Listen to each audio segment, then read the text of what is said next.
Hello, Alosha here, and today I'd like to share with you what I have learned because of this catastrophe that has happened behind me. Once again, Johannesburg has cut our neighborhood from a main water supply. And because of this tragedy, I have discovered a very interesting piece of information. Come and see for yourself. So here we've got a gentleman fixing a pipe. So here's the pipe that's been fixed, and here's our gentleman from Johannesburg Water, Unjani. All right, Baba. Good. So I just wanted to congratulate you. Thanks for fixing the pipe. What is the pipe made from? This is the 350 millimeter asbestos cement pipe. Okay, and it is getting a bit old with time. Yeah, obviously it's old. So it's old because why was this pipe damaged? Because of the roots of the tree. There was a big tree here. We just took out the tree, so the roots. That tree there. Yes. There it is. And gents, so is it true to say that over the time the pipe gets weaker? Yes, obviously. So they weren't breaking so easily in the beginning. In the beginning, because they were still new. But obviously, there's a project whereby they changing the pipes. What are they changing them now to? To plastic. That is PVC. Okay. They're putting the plastic. And you're working with Johannesburg Water. Are there still a lot of asbestos pipes underground? Yes, there's still a lot. So there is nothing we can do about the city water situation. It's going to take our government approximately, I don't know, possibly never, to replace all our asbestos pipes underneath the entire city and in the whole of South Africa. They might never actually get to redoing all the pipes. They'll be fixing them in sections by sections, as this pipes has been broken with a tree root, so it's becoming brittle and all the asbestos is flowing down into our drinking water. We cannot do anything about them treating our own sewage with liquid chlorine and pumping it back to us through asbestos pipe. There is nothing we can do about it. And guess what? The water price, they'll hack it up and up and up, because the more scarce the water will become, the higher the price will. It's straight up marketing and business. There are solutions out there. And last weekend I visited an Afrikaners Expo festival called Kragdag, where 11,000 boers decided that they are going to do their own thing. They're going to take their food, shelter, water and energy in their own hands. And at this expo, there were inventors who have designed a biogas digester that treats sewage and produces methane gas for cooking and energy.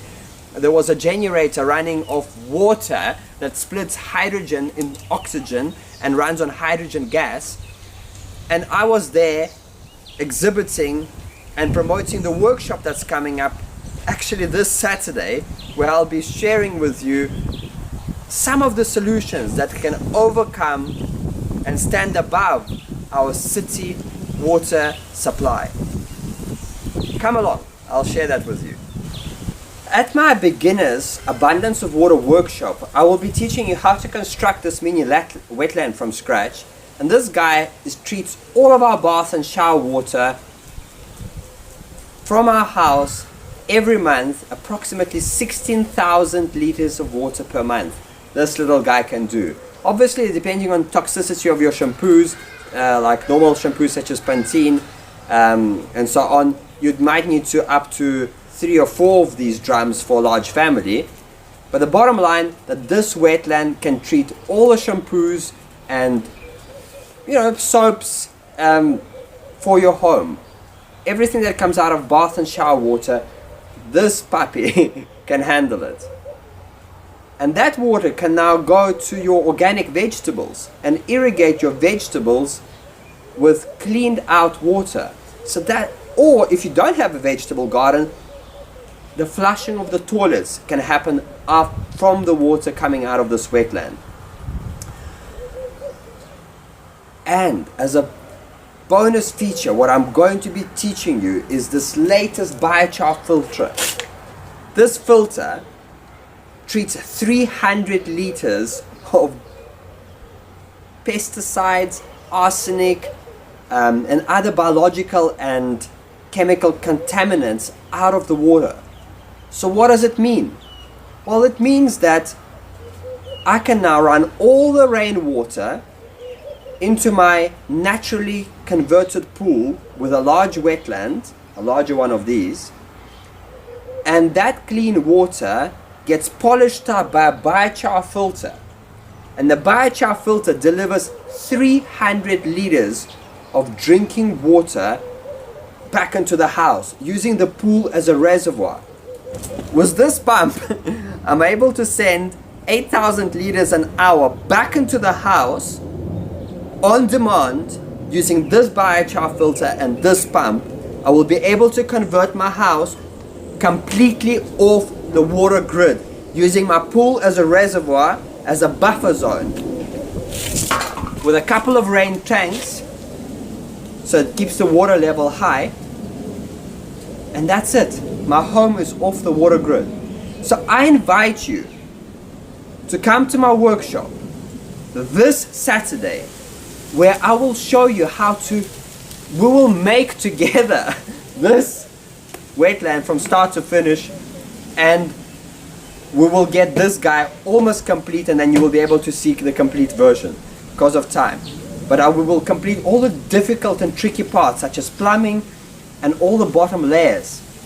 And then the rest is just filling of gravel and biochar. We will burn the biochar from wattle together. So you don't need to buy the biochar from me or from anywhere else.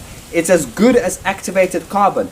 And you will learn how to make that yourself from an alien species of tree such as wattle. Let me show you the grease trap that we'll be constructing from start to finish. This grease trap treats all of the kitchen water that comes out of our kitchen and washing machine, takes out the fats, the grease, and the bits and pieces, and that water gravity flows to our fruit trees and the garden. And that pipe, because of the grease trap, never gets clogged up. Okay? There are fancier versions such as this, but they do cost an arm and a leg. We'll be able to learn how to construct a grease trap for under 200 Rand from start to finish. You will be helping to plumb this thing, and I will just guide you on the mistakes and how to, and the levels. The levels are quite important.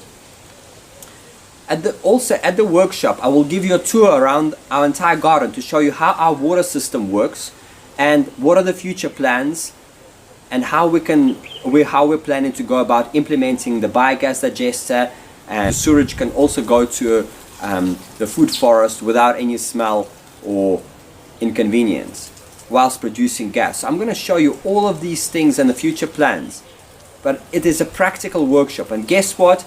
I've just got a written proof that the water coming out of our biochar filter is above the quality that's currently coming out of asbestos city pipes.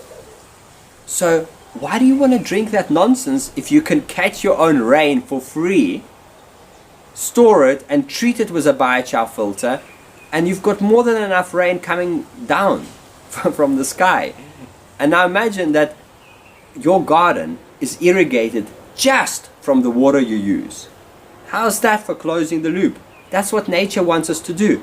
Close the loop, recycle, upcycle, and work together with how grand organized designer intended us to be on earth.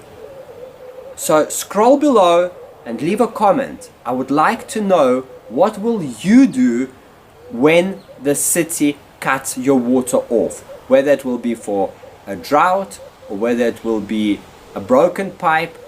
Because our maid came to us and she said, "Boss, I've got no water. Where do I get water for? Nothing is coming out of the tap." So I sent her to my biochar filter. I said, "Here, there's more than enough water here. Come and drink. I've got a 120,000 liter backup pool that's plumbed into my biochar filter. I've got enough water for a year and a half just in my pool." So I'd love to share this with you. Scroll below, leave a comment. Please share with us what other ideas you have about getting your home off the water grid, or at least having that backup. I look forward to your response.